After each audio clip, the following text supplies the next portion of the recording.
Halo semua, kembali lagi bersama saya Pilipians Manurung di mata kuliah dasar pemrograman. Pada minggu keempat ini kita akan mempelajari tentang control statement, sehingga kita bisa membuat suatu keputusan pada bahasa pemrograman C. Statement-statement apa saja yang bisa kita gunakan pada bahasa pemrograman C untuk melakukan dan untuk mengambil suatu keputusan? Yang pertama itu adalah statement if. Yang kedua yang dapat kita gunakan itu adalah statement if else. Yang ketiga ada statement else if. Kemudian yang keempat ada nested if statement, ataupun nanti kita mempelajari tentang if bersarang. Kemudian yang kelima ada statement switch. Yang keenam ada statement go to. Nah, keenam statement ini bisa kita kombinasikan ataupun kita pakai satu persatu, tergantung kebutuhan kita untuk mengambil suatu keputusan yang bagaimana. Nah, untuk mengetahui keenam statement ini, perbedaan dari keenam statement ini, silakan kalian perhatikan video berikut ini. Penentuan suatu keputusan pada bahasa C biasanya digunakan dan dibutuhkan seorang programmer untuk menspesifikasikan satu atau lebih kondisi, sehingga satu atau lebih kondisi ini dapat dievaluasi dan juga dapat diuji oleh suatu program. Sepanjang statement-statement yang kita berikan atau programmer berikan dapat dieksekusi dan juga statement itu bernilai benar. Nah, jadi jika ada suatu kondisi yang diberikan oleh suatu programmer, jika kondisi tersebut dianggap benar oleh si program, maka program akan menjalankan apa yang menjadi aksi dari syarat tersebut. Dan sebaliknya, apabila statement yang diberikan oleh si programmer tidak memenuhi syarat atau hasilnya adalah false, maka program tidak akan mengeksekusi aksi yang dilakukan pada sesuai dengan syarat tersebut. Diagram alur pada penentuan suatu keputusan di bahasa C adalah seperti ditunjukkan pada bagian ini. Kita memulai suatu program. Jika program menemukan dibutuhkan penentuan keputusan, apabila keputusan itu bernilai benar, maka dia akan menjalankan conditional code. Apabila pengambilan keputusan dan keputusannya itu adalah salah, maka dia tidak akan menjalankan conditional code dan langsung ke baris berikutnya, ataupun bisa juga programnya finish. Nah, pada decision making ada 6 tadi saya katakan di awal. Nah, yang pertama itu adalah if statement. Untuk mengetahui kegunaan dari if statement dan juga implementasi dari if statement ini, silakan kalian ketik kode program berikut di editor kalian masing-masing. Nah, coba Anda perhatikan, kita inisialisasi dua variabel. Yang pertama variabel A dan juga variabel B. Kedua variabel ini tipe datanya sama-sama integer. Value atau nilai dari variabel A adalah 5 dan value ataupun nilai dari variabel B adalah 10. Di sini kita mulai masuk pengkondisian statement. Jika A lebih kecil dari B, ini merupakan simbol dari operator yang sudah kita bahas di minggu sebelumnya, operator relasi ya. Nah, operator relasi silakan kalian lihat di tabel berikut ini. Nah, jika variabel A lebih kecil dari B, maka dia akan melakukan aksi ini. Berdasarkan bagian tadi, maka printf ini merupakan conditional code. Oke. Jika ini bernilai benar, dia akan melakukan conditional code ini. Jika tidak, dia akan ke baris berikutnya. Jika A tidak lebih besar dari B, tidak akan melakukan ini dan langsung menampilkan ini ke layar. Terima kasih. Dari logika, 5 lebih kecil dari 10 akan bernilai true, dia akan mengeksekusi ini. %D itu adalah format specifier untuk tipe data integer. Dan kalian lihat format penulisannya adalah %D lebih kecil dari %D, di mana %D yang pertama akan merujuk ke variabel A, nilai variabel A, Kemudian persen %D yang kedua akan merujuk ke nilai variabel si B. Kita akan eksekusi program berikut ini. Nah, kita akan coba eksekusi program pertama, program if statement. Silahkan kalian klik cmd ataupun command prompt gcc if statement.c kemudian min-o if statement.exe. Nah, bebas dari error, kemudian akan muncul executable file. Silahkan kita panggil executable filenya if statement.exe. Benar bahwasannya 5 lebih kecil dari 10, dia akan menampilkan di layar 5 lebih kecil dari 10, kemudian masuk ke baris selanjutnya adalah terima kasih. Program yang kedua, dalam penentuan suatu kondisi ataupun mengambil keputusan, kita dapat menggunakan if-else statement. Anda dapat memperhatikan untuk mengetahui perbedaan dari if-else dan if sebelumnya di program yang pertama tadi. Silakan kalian ketik kode program pada tampilan berikut ini di editor kalian masing-masing.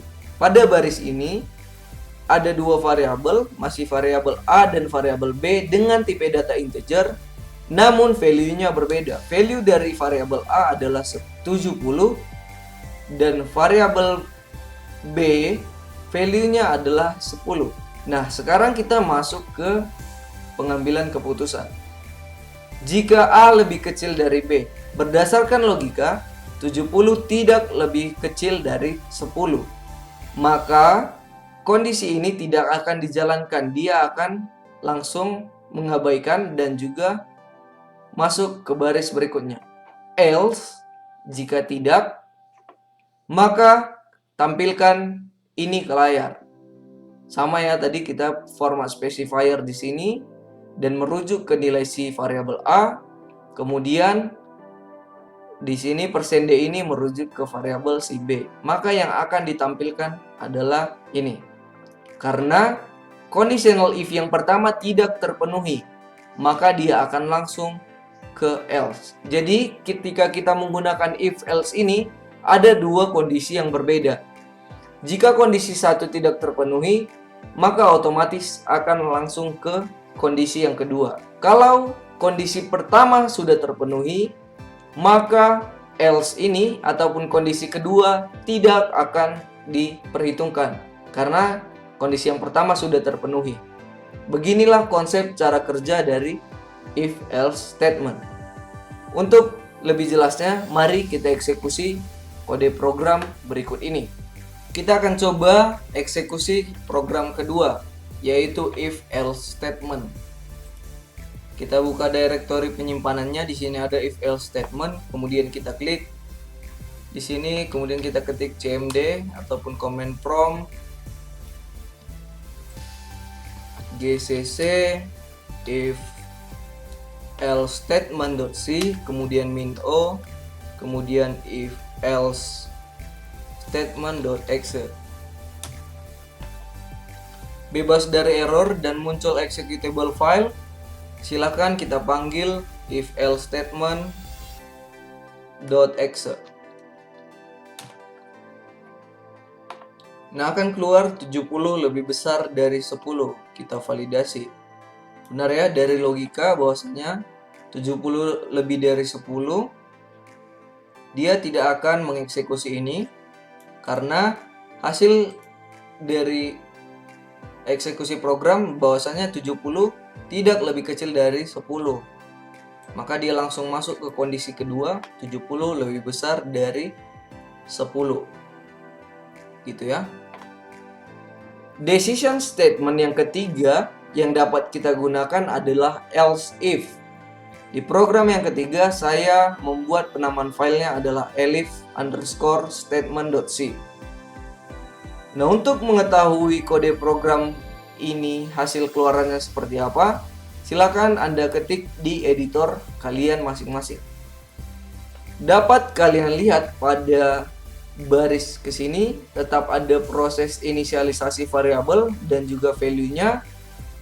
Di sini kita mulai masuk ke decision making-nya. Jika A lebih kecil dari B, benar.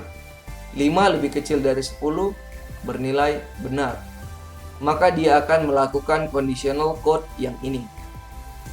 Kemudian ada syarat kedua yang mungkin saja bisa terjadi. Jadi dalam pengambilan suatu keputusan, kita harus menentukan opsi-opsi apa saja yang akan mungkin terjadi. Maka dari situ saya membuat statement kedua. Apabila lebih besar, maka lakukan ini. Karena dalam perbandingan itu hanya ada dua ya, lebih besar atau lebih kecil. Kemudian ada juga kemungkinan dia sama dengan. Apabila variabelnya A sama dengan 5, B sama dengan 5, maka nilainya sama kan? Nah, untuk itulah saya menambahkan satu lagi statement ataupun decision di sini. Apabila sama, di luar dari lebih kecil dan lebih besar, maka dia akan melakukan print, menampilkan ke layar, di mana %D, si A sama dengan nilai si B. Untuk mengetahui keluaran dari program ini, silakan kalian perhatikan ke video berikut ini.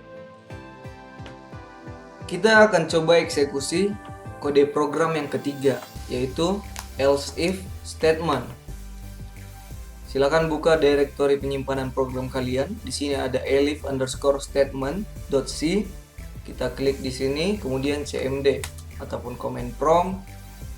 Kemudian kita gcc elif statement.c, kemudian -o elif statement.exe. Kita enter. Nah, bebas dari error, maka akan keluar executable file. Kita panggil elif statement.executable file. 5 lebih kecil dari 10. Kita bandingkan. Nah, variabel yang pertama adalah 5, benar. Kemudian dia akan masuk ke kondisi ini ya. 5 lebih kecil dari 10, dari logika benar, maka dia tidak akan mengecek kondisi selanjutnya. Gitu. Nah, coba kita buat supaya dia masuk ke kondisi yang sama dengan, kita coba ganti A-nya adalah 10. Kemudian kita save. Kemudian kita compile ulang. Kita gcc lagi. Kita gcc elif.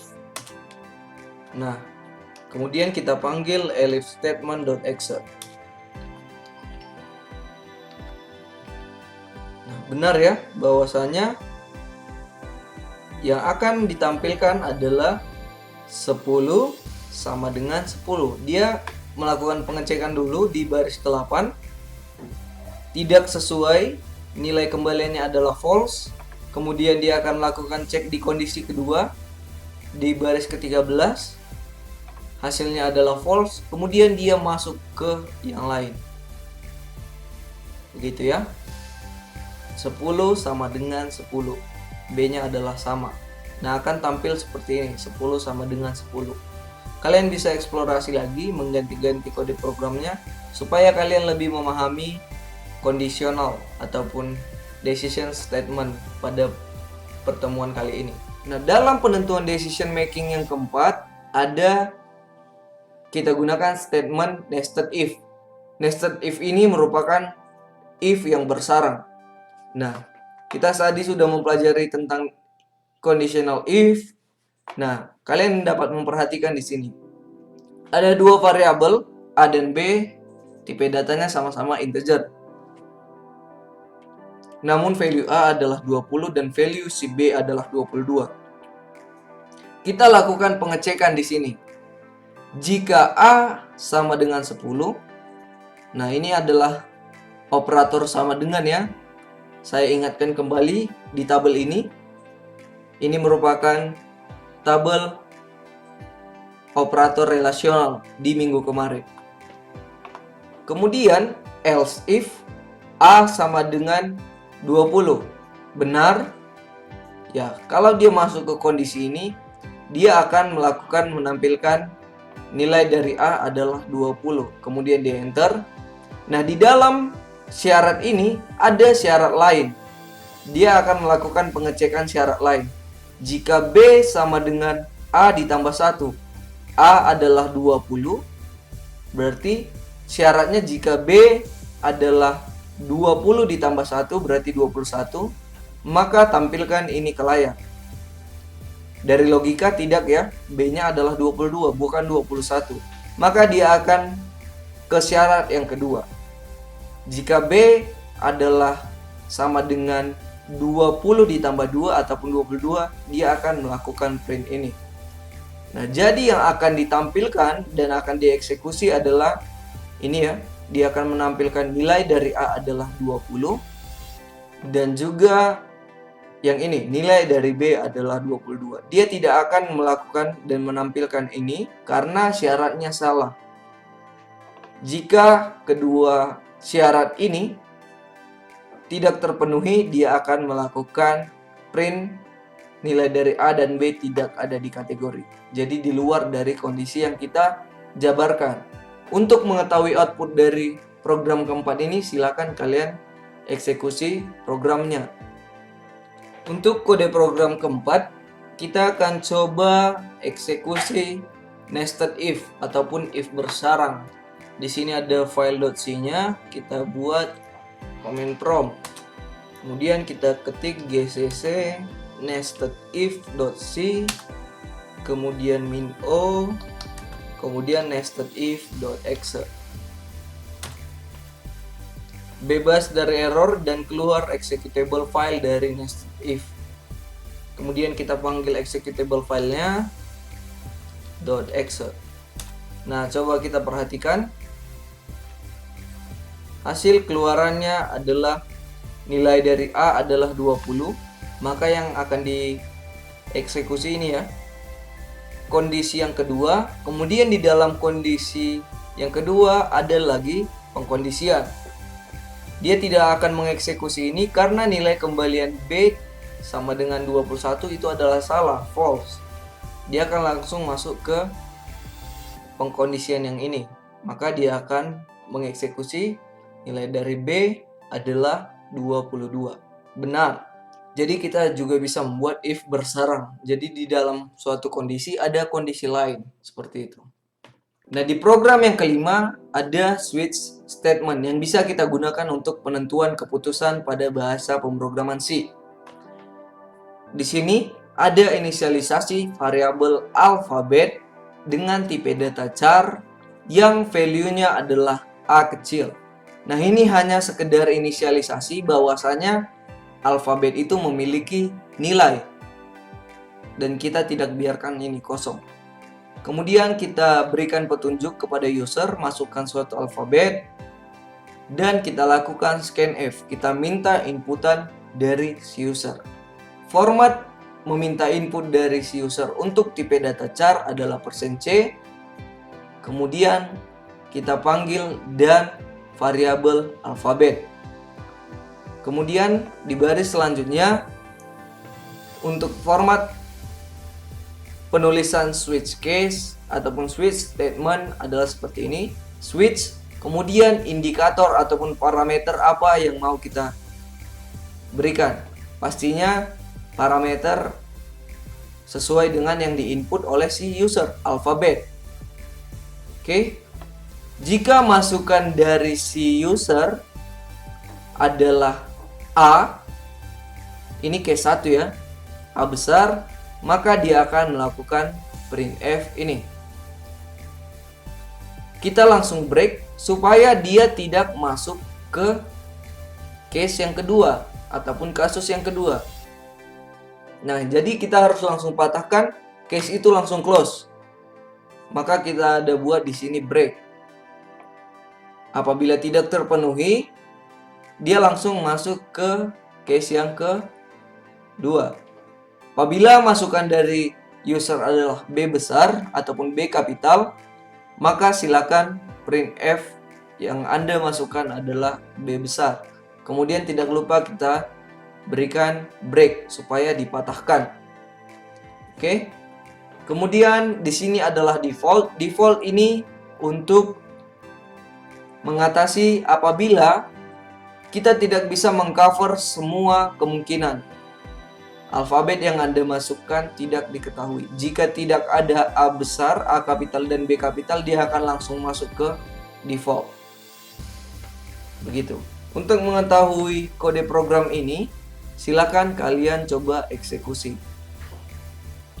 Nah, kita akan coba eksekusi kode program yang kelima, yaitu switch statement. Kita buka direktorinya, ini ada switch statement, kemudian kita ketik cmd ataupun command prompt, kemudian kita ketik gcc switch statement.c min o, kemudian switch statement.exe. Nah, bebas dari error, akan muncul executable file seperti ini. Kita panggil switch statement.exe. Nah, dia akan blinking seperti ini ya. Masukkan suatu alfabet, berarti dia meminta inputan dari si user. Nah, inputan itu nantinya untuk mengisi nilai si variabel siapa? Pastinya variabel alfabet. Dia adalah %c, yaitu untuk tipe data char. Kita masukkan misal A besar. Ingat, si program itu adalah case sensitive. Dia bisa membedakan huruf kapital dan juga huruf kecil. Coba kita masukkan A kapital. Nah, dia akan memprint ke case yang pertama. Alfabet yang Anda masukkan adalah A besar. Coba kita eksekusi lagi. Kita panggil. Coba kita masukkan A kecil. Nah, inilah yang membuktikan bahwa bahasa pemrograman C itu adalah case sensitive. Ketika kita masukkan A kecil, dia akan mengkategorikannya sebagai default. Alfabet yang Anda masukkan tidak diketahui. Nah, dia akan masuk ke conditional ini. Saya harap kalian dapat mengerti. Karena kita sudah mencoba. Coba kita masukkan B besar. Nah, dia akan masuk ke kondisi ini. Alfabet yang Anda masukkan adalah B. Benar, seperti itu ya. Nah, pada statement yang keenam, kita bisa menggunakan goto statement. Statement ini jarang sekali digunakan untuk menentukan decision ataupun keputusan pada bahasa pemrograman C. Tapi kita bahas saja. Terdapat variabel angka dengan tipe data integer. Kita tampilkan supaya lebih ramah ke user, masukkan sebuah angka. Maka kita akan melakukan meminta input dari si user dengan format peminta input untuk tipe data integer adalah %d, kemudian dan variabel yang sudah kita inisialisasi sebelumnya, angka. Kita gabungkan, kita kombinasikan if statement tadi. If angka %2. Kalian dapat melihat pada tabel ini, operator persen merupakan modulus, sisa hasil bagi.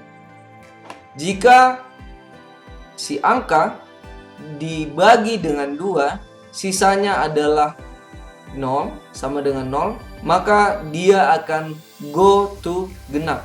Genap sudah kita definisikan seperti ini, bahwa jika dia go to genap, maka dia akan melakukan print yang seperti ini. Ada juga kemungkinan yang kedua. Jika sisa hasil bagi dari angka dibagi dengan 2 tidak sama dengan 0, berarti bisa 1, 2, 3, dan seterusnya. Maka kita go to ganjil. Dari logika bahwasanya semua angka genap bisa dibagi dengan 2 dan sisa hasil baginya tidak ada, berdasarkan praktikum sebelumnya. Namun, setiap angka ganjil jika dibagi dengan 2, contoh 3 dibagi 2, sisanya nanti 1 ya. Misal 5 dibagi 2, sisanya juga 1 karena 2 kali 2 adalah 4 dan sisa 5 kurang 4 adalah 1. Dari logika seperti itu, maka kita definisikan dia go to ganjil. Ganjil sudah kita buat bahwasanya akan melakukan aksi ini. Angka masukan Anda adalah bilangan ganjil. Untuk mengetahui keluaran dari program ini, silakan kalian perhatikan video ini. Nah, untuk eksekusi kode program terakhir adalah statement goto. Kita coba buka directory kita. Di sini ada goto statement dan ini adalah C file. Kita klik command prompt. Kemudian kita coba eksekusi gcc, kemudian goto statement .c min o, kemudian goto statement.exe. Nah, akan muncul executable file goto statement dan bebas dari error, pastinya hanya warning. Kita panggil goto statement.exe. Nah, dia akan blinking ya, masukkan sebuah angka. Berarti angka yang dimasukkan si user merupakan value dari variabel si angka, karena yang kita scanf adalah variabel angka. Kita masukkan satu bilangan genap dan juga satu bilangan ganjil untuk memvalidasi. Oke. Kita masukkan coba 5, angka 5, ganjil terlebih dahulu. Nah, dia akan memanggil dan mengeksekusi conditional ini ataupun syarat yang kedua, else if. Nah, benar apabila kita masukkan angka 5, ketika 5 dibagi 2, sisanya akan 1 dan tidak sama dengan 0 ya. Maka dia akan go to ganjil, yang akan diprint adalah angka masukan Anda adalah bilangan ganjil. Coba kita masukkan bilangan genap. Kemudian kita panggil lagi go to statement.exe. Begini, kita enter. Kemudian kita masukkan satu buah angka genap, 80 misalkan, genap. Nah, angka masukan Anda adalah bilangan genap, karena 80 dibagi 2 adalah 40 dan tidak ada sisa hasil bagi, maka dia akan dikategorikan sebagai angka genap. Begitu. Baiklah, demikianlah pembelajaran untuk kita dengan topik decision statement pada bahasa pemrograman C. Saya harap kalian dapat mengerti dari cuplikan video ini, dan juga jangan lupa eksplorasi mengenai program-program yang berkaitan dengan bahasa pemrograman C di rumah kalian masing-masing.